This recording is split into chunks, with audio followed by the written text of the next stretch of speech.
வாத்தியாருங்க, பள்ளிக்கூட வாத்தியார். ஒரு 50-55 வருஷம் இருக்குன்னு நினைக்கிறேன். அவர் சொன்ன ஒரு வாசகத்தினுடைய அர்த்தம் இப்பதாங்க எனக்கு புரியுது. தடுக்கி விழுந்து வந்த பின்னே தான் தத்துவம் புரிகிறது. தப்பு பண்ணி அப்படி தெனாஞ்சி எழுந்த அப்புறம் தான் அவர் சொன்ன விஷயம் என்னன்றது புரியுது. என்ன தெரியுமா சொன்னாரு? இல்ல, செத்தா எல்லா பையங்களும் நாரை தாண்டா போறோம், இருக்கும்போது நாராம பார்த்துக்கிடுங்க என்ன அப்படின்ட்டு போனாரு. ஏன் அப்படி சொன்னாருன்னு பார்த்தேன். இன்னைக்கு புரியுதுங்க. பாருங்க, மாறிக்கிட்டே இருக்கு எல்லாம்.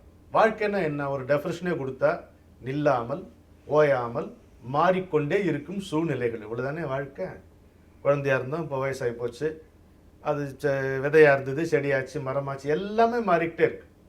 ஒன்று கூட இங்கே நிற்கிறதே இல்லைங்க. மாற்றம் ஒன்று தான் மாறாதது வாழ்க்கையிலங்கிறது எல்லாரும் நம்ம புரிஞ்சுக்கிறோம். ஆனால் இன்னும் ஆழமாக கவனிக்கணுங்க.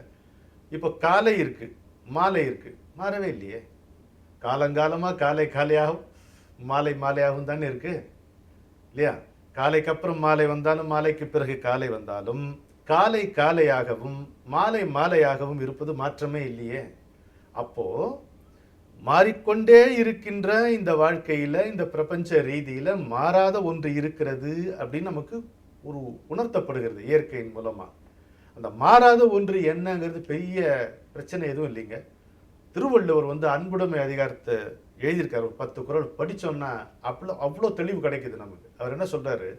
மாறாதது அன்பு தான் அப்படின்னு ஆரம்பிக்கிறார். அது எங்க வைக்கிறார் பாருங்க. அன்புங்கிறத ஒரு மனுஷன் எப்ப தெரியுமா புரிஞ்சுக்கிறான்?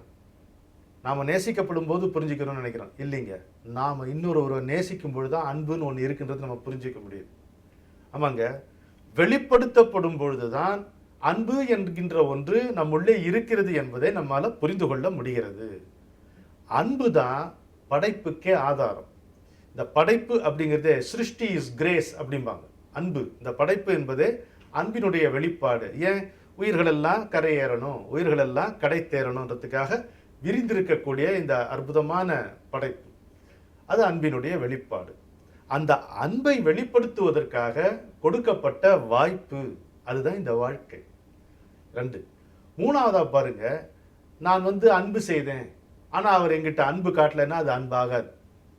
எதிர்பார்ப்பு அப்படின்னு ஒன்று இருந்தது வைங்க, அன்பு அன்பு இல்லை, அது வியாபாரம் ஆகிவிடுது.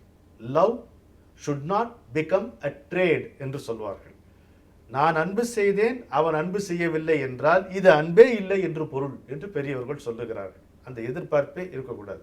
நாம் எல்லோருமே அன்பில் தான் இருக்கிறோம், அன்பின் தயவில் தான் வாழ்கிறோம், அன்பு என்கின்ற கங்கையில் தான் அப்படி தீபங்களாக மிதக்கிறோம் என்கின்ற உணர்வு இருக்கணும். அப்படி அன்பு ததும்பிக் கொண்டிருந்தால் நல்லா இருக்கும்.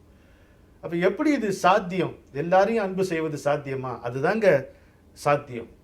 அதன் மூலமா தான் நமக்கு நிம்மதியே கிடைக்கும். அன்பு செய்து பாருங்களேன், மனசு திறந்து பழகணும். மனசுல அன்பு இருந்தா மகாத்மான்னு கும்பிட்டுக்க, மனசு திறந்து பழகிறவன் மடையனானாலும் கும்பிட்டுக்க அப்படிம்பாங்க கிராமத்துல. 100 வாட்டி சொல்றேன் கேளுங்களேன். மனசுல அன்பு இருந்தா மகாத்மான்னு கும்பிட்டுக்க, மனசு திறந்து பழகிறவன் மடையனானாலும் கும்பிட்டுக்க அப்படின்னு சொல்லுவாங்க. மனசு திறந்து பழகினா ஆடி ஆத்தி ஆத்தி ஒரு வெள்ளம் பாயுங்க நம்ம மூலமா. அன்பு வெள்ளம் பாயும்.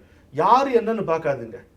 ஆண் பெண் மரம் செடி கொடி மலை கடல் எல்லாத்து மேலேயும் நம்ம மூலமா அன்பு போகுங்க. எந்த விதமான எதிர்பார்ப்பு இருக்காதுங்க. யாரும் அந்நியமா தெரியாது. யாரும் இவங்க தான் எனக்கு சொந்தம், அவங்க சொந்தம் இல்லைன்னு தெரியாது.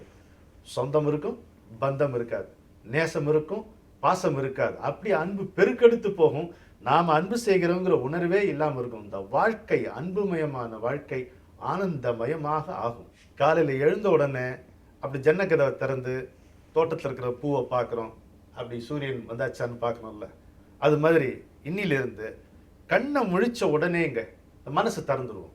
மனசை முழுக்க திறந்து வைப்போம். அப்படியே நம்ம கண்ணு முன்னாலேயே நமக்கு உள்ளிருந்து அன்புங்கிற ஒளி வெளியில போய் எல்லாத்தையும் தொடும்.